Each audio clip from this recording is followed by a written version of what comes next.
नमस्कार, जय हिंद मेरे प्यारे दोस्तों। भारत के भूगोल के अंतर्गत आज हम गंगा नदी तंत्र के जितने भी इम्पोर्टेंट फैक्ट्स हैं उनको देखने वाले हैं।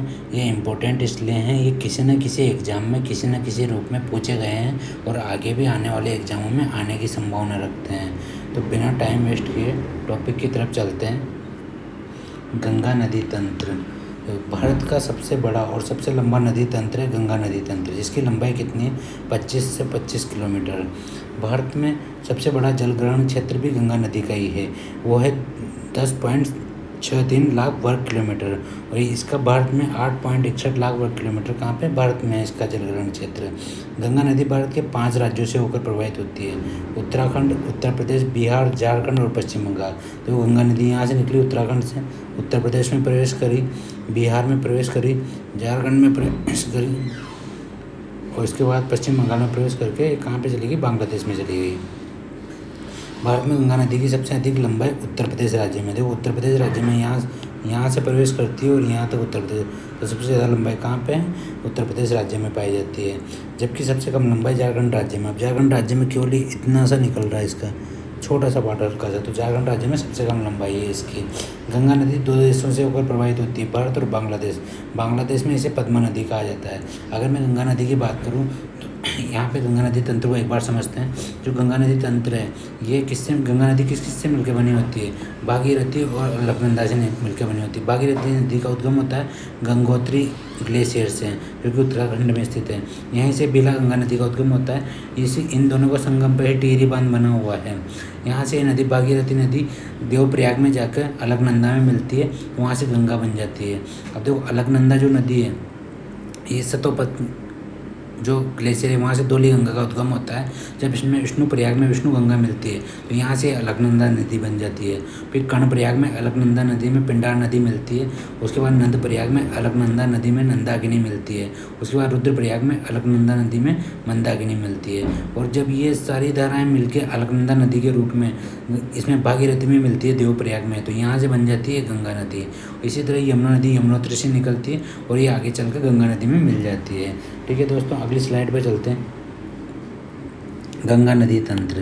गंगा नदी के बाएं किनारे लेफ्ट बैंक से मिलने वाली प्रमुख नदियाँ कौन कौन सी उनको देख लेते हैं। देखो लेफ्ट बैंक से ये गंगा नदी है हमारी, ये गंगा नदी में ये रामगंगा नदी मिल रही है, गोमती नदी मिल रही है, घाघरा नदी मिल रही है, गंडक नदी मिल रही है, कोसी नदी मिल रही है, महानंदा नदी मिल रही है। ये भारत के अंदर ये नदियाँ मिल रही है। ठीक है, तो एक एक के बारे में देखते हैं। रामगंगा नदी। रामगंगा नदी का उद्गम उत्तराखंड की गढ़वाल पहाड़ियों से होता है। ये जिम कॉर्बेट राष्ट्रीय उद्यान से होकर बहती हुई उत्तर प्रदेश में कन्नौज के निकट गंगा नदी में मिल जाती है। ये रामगंगा नदी हमारी, इसका उत्तराखंड में इसका उद्गम कहाँ से होता है, उत्तराखंड की गढ़वाल पहाड़ियों से इसका उद्गम हो रहा है और ये जिम कॉर्बेट नेशनल उद्यान में बहती है और उसके बाद कहाँ की मिल जाती है, गंगा नदी में मिल जाती है। इसके बेसिन क्षेत्र में भूर प्रदेश पाए जाते हैं। भूर प्रदेश क्या होते हैं, जहाँ मुलायम मिट्टी के बह जाने से कंकड़ युक्त मिट्टी शेष रह जाती है, उसे क्या कहते हैं, भूर प्रदेश कहते हैं। कहाँ पाए जाते हैं, रामगंगा नदी के बेसिन क्षेत्र में भूर प्रदेश पाए जाते हैं। ठीक है, अगली नदी है गोमती नदी, उसके बाद अगली नदी घाघरा नदी। दोस्तों एक क्रम याद रखना, ऐसे जैसे रामगंगा, गोमती, घाघरा, गंडक, कोसी, महानंदा, तिस्ता, क्योंकि तिस्ता नदी ब्रह्मपुत्र नदी की महानंदा तक, तो क्योंकि ये क्रम से ही पूछ लेते हैं, पश्चिम से पूर्व क्रम बताओ, पूर्व से पश्चिम क्रम बताओ। इसके बाद अगली नदी देखते हैं घाघरा नदी। घाघरा नदी तिब्बत में नेपाल एवं महाभारत से होकर बहती है। कहाँ से बहती है, नेपाल और भारत से होकर बहती है। नेपाल में इसे कर्णाली नदी कहा जाता है। कौन सी नदी को, घाघरा नदी को। सहायक नदियों में चौक तथा शारदा नदी प्रमुख है। नेपाल में शारदा नदी को किस नदी के नाम से जाना जाता है, काली नदी के नाम से जाना जाता है। तो हमने अभी तक गंगा नदी के बाएं किनारे से मिलने वाली 2 नदियाँ देखी है, रामगंगा नदी और घाघरा नदी। रामगंगा नदी का उद्गम तो उत्तराखंड से हो रहा था और कौन से नेशनल पार्क से होकर निकल रही थी, जिम कॉर्बेट नेशनल पार्क से होकर बहती है। इसके बाद हमने देखी घाघरा नदी। घाघरा नदी का उद्गम तिब्बत से होता है। ये तिब्बत, नेपाल और भारत से होकर बहती है और नेपाल में इसे क्या कहा जाता है, कर्णाली नदी कहा जाता है। इसकी प्रमुख सहायक नदियाँ हैं चौक और शारदा नदी, किसकी, घाघरा नदी की। उनमें जो शारदा नदी है उसको नेपाल में काली नदी भी कहा जाता है। ठीक है, अगली नदी की तरफ चलते हैं। गंडक नदी। गंडक नदी काली गंडकी और त्रिशूली गंडकी के संगम से बनती है। कौन सी 2 धाराओं के मिलने से बनती है, काली गंडकी धारा और त्रिशूली गंडकी धारा के मिलने से बनती है गंडक नदी। तथा बिहार के चंपारण क्षेत्र से होकर बहती है। कहाँ होकर बहती है, बिहार के चंपारण क्षेत्र से होकर बहती है गंडक नदी। ठीक है, तो गंडक नदी कौन कौन सी नदियों से मिलकर बनी होती है, काली गंडकी और त्रिशूली गंडकी के मिलने से बनती है। और घाघरा नदी की प्रमुख सहायक नदियाँ कौन कौन सी बताई मैंने आपको, चौक और शारदा नदी। शारदा नदी को क्या कहा जाता है नेपाल में, काली नदी भी कहा जाता है, और इसको घाघरा नदी को नेपाल में क्या कहा जाता है, कर्णाली नदी भी कहा जाता है। ठीक है। बोर प्रदेश कौन सी नदी क्षेत्र के अंतर्गत पाए जाते हैं, रामगढ़ नदी क्षेत्र के अंतर्गत पाए जाते हैं। जिम कॉर्बेट नेशनल पार्क कौन सी नदी निकलती है वहाँ से, रामगढ़ नदी निकलती है, जो कि गंगा की बाएं किनारे से मिलने वाली प्रमुख नदियों में से एक है। उसके बाद आती है हमारी कोसी नदी। कोसी नदी 7 धाराओं के संगम से बनती है। नेपाल में इसे सप्त कोसी कहा जाता है तथा बिहार में इसे शोक नदी के नाम से भी जाना जाता है।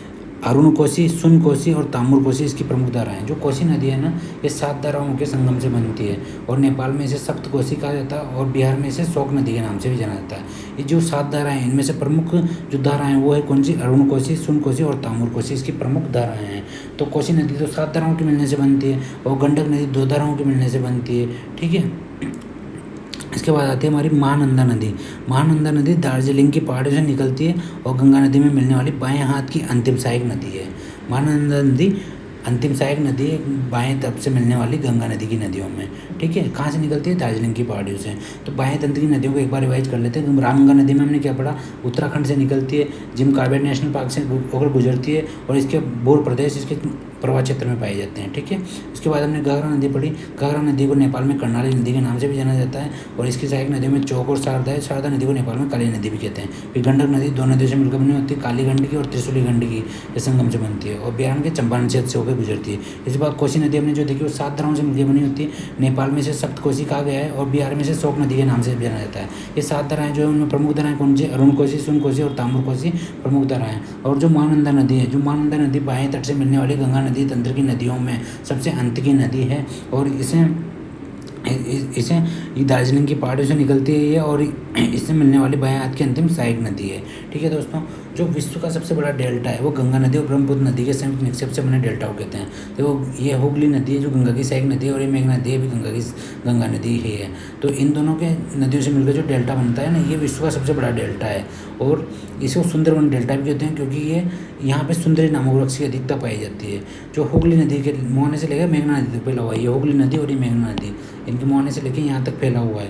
प्रमुख विशेषता क्या है इसकी, ये सुंदरवन डेल्टा मैंग्रोव वनों के लिए प्रसिद्ध है।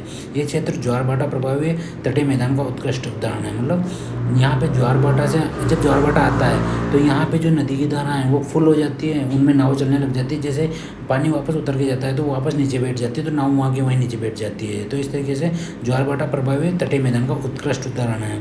भारत में मैंग्रोव वन सर्वाधिक कहाँ पाए जाते हैं, देखो पश्चिम बंगाल में सर्वाधिक पाए जाते हैं, दूसरे स्थान पर गुजरात में पाए जाते हैं, और तीसरे स्थान पर आंध्र प्रदेश में पाए जाते हैं। ठीक है। अगली स्लाइड पर चलते हैं। अगली स्लाइड है गंगा नदी के दाएं किनारे से मिलने वाली प्रमुख नदियाँ। अभी तक हमने बाएं किनारे की देखी थी, अब दाएं किनारे की देखते हैं। दाएं किनारे पे प्रमुख नदियाँ कौन सी है, देखो एक तो हमारी यमुना नदी है, एक है चंबल है, सिंध है, बेतवा है, कैन है, टोंस है, सोन है, रिहंद है, उत्तरी कोयल है, दामोदर है, और दामोदर नदी ये है। ठीक है दोस्तों। अब एक एक करके इनको देखते हैं। यमुना नदी, यमुना नदी का उद्गम कहाँ से मैंने आपको बताया था, यमुनोत्री ग्लेशियर से होता है, जो बंदरपुर चोटी है मानी मालिकी वहाँ से उत्तराखंड से होता है इसका उद्गम। इसकी लंबाई 1376 किलोमीटर है। गंगा की सबसे लंबी सहायक नदी है, और दाएं किनारे से प्रयागराज में गंगा में मिलती है। गंगा की सबसे लंबी सहायक नदी कौन सी, यमुना नदी है, और दाएं किनारे से प्रयागराज में मिलती है। इसके किनारे बसे प्रमुख शहर है दिल्ली, मथुरा और आगरा। और इसकी प्रमुख सहायक नदियाँ कौन सी है, टोंस, गिरी, चंबल, सिंध, बेतवा, कैन, हिंडन और सेंगर नदियाँ इसकी प्रमुख सहायक नदियाँ हैं। इस पर कौन कौन सी परियोजना बनी हुई है, रेणुका जी परियोजना जो गिरी नदी पे बनी हुई है, इसी की सहायक नदी है। लखवार परियोजना यमुना नदी पे बनी हुई है, और टोंस परियोजना बनी हुई है। दिल्ली क्षेत्र में अत्यधिक प्रदूषण के कारण कई हिस्सों में से जैविक रूप से मृत नदी बताया गया है, कई हिस्सों में से बायोलॉजिकली डेथ नदी बताया गया है। ठीक है दोस्तों। इसके बाद हम देखते हैं चंबल नदी। चंबल नदी का उद्गम होता है जानापाऊ की पहाड़ी विंध्याचल पर्वत से, और इसका प्रवाह क्षेत्र कौन सा है, मध्य प्रदेश से निकलती है, राजस्थान, उत्तर प्रदेश में जाके किस में मिल जाती है, यमुना नदी में आके मिल जाती है। इसकी लंबाई 1024 किलोमीटर है। यमुना नदी की दाएं किनारे से मिलने वाली सबसे बड़ी सहायक नदी है कौन सी, चंबल नदी है। और गंगा नदी की सबसे बड़ी सहायक नदी कौन सी, दाएं किनारे से मिलने वाली नदियों में यमुना नदी है। ठीक है। इस पर प्रमुख परियोजनाओं की बात करूँ तो गांधी सागर बांध एमपी में बना हुआ है, राणा प्रताप सागर राजस्थान में बना हुआ है, जवाहर सागर राजस्थान में बना हुआ है, कोटा बैराज राजस्थान में बना हुआ है, और ये राष्ट्रीय चंबल घड़ियाल अभ्यारण्य इसी नदी तंत्र के अंतर्गत स्थित है। इसके बाद आती है हमारी बैतूल सिंध नदी और फिर बैतूल नदी। बैतूल नदी विंध्याचल से निकलने वाली यमुना की दाएं किनारे की सहायक नदी है। ओरछा शहर जो मध्यकालीन स्मारकों के लिए प्रसिद्ध है, बैतूल नदी के किनारे स्थित है। इसके अलावा यहाँ माता टीला बांध बना हुआ है, राजघाट बांध बना हुआ है। कौन से? बैतूल नदी के अंतर्गत, बैतूल नदी के पर। ठीक है दोस्तों, इसके बाद आते हैं हमारे केन नदी। तो केन नदी विंध्याचल से निकलने वाली और पन्ना राष्ट्रीय उद्यान से होकर गुजर बहती है केन नदी। और केन बेतवा लिंक परियोजना कौन सी नदी पर है? केन नदी पर है। तो पन्ना राष्ट्रीय उद्यान से कौन सी नदी निकलती है? जो कि एमपी में केन नदी निकलती है। ठीक है, उसके बाद आती है केन के बाद हमारे टोंस, फिर आती है हमारी सोन नदी। सोन नदी अमरकंटक से निकलती है। अमरकंटक से निकलने वाली गंगा की सहायक नदी है। पटना के पास ही किस में मिल जाती है? गंगा में मिल जाती है। इस पे इंद्रपुरी बैराज बना हुआ है और बाणसागर बांध बना हुआ है। किस पे? सोन नदी पे। सोन नदी पे इंद्रपुरी बैराज और बाणसागर बांध बना हुआ है। इसके बाद सोन के बाद आती है रिहंद, उत्तरी कोयल और दामोदर। बंगाल का शोक किसको कहते हैं? दामोदर नदी को कहते हैं। बंगाल का शोक दामोदर नदी को कहते हैं। दामोदर घाटी परियोजना किस पे? भारत की पहली बहुउद्देशीय नदी घाटी परियोजना है, इसी दामोदर नदी पे बनी हुई है और इसी को बंगाल का शोक कहते हैं। ठीक है, जो कि हुगली की सहायक नदी है। जो गंगा नदी की एक शाखा अपने पश्चिम बंगाल में अलग हो जाती है, हुगली नदी कहते हैं, उसकी सहायक नदी है दामोदर नदी।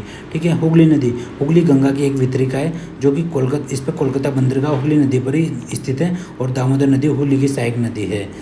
इसके अलावा सोन नदी की अगर मैं बात करूँ, सोन नदी की मैंने आपसे बात कर ली पहले, अमरकंटक पहाड़ से निकलती है। ठीक है दोस्तों, ये गंगा नदी की दाएं किनारे से मिलने वाली प्रमुख नदियाँ हैं। एक बार और देख लेते हैं। यमुना नदी गंगा की दाएं किनारे से मिलने वाली प्रमुख नदी है। यमुनोत्री ग्लेशियर से निकलती है।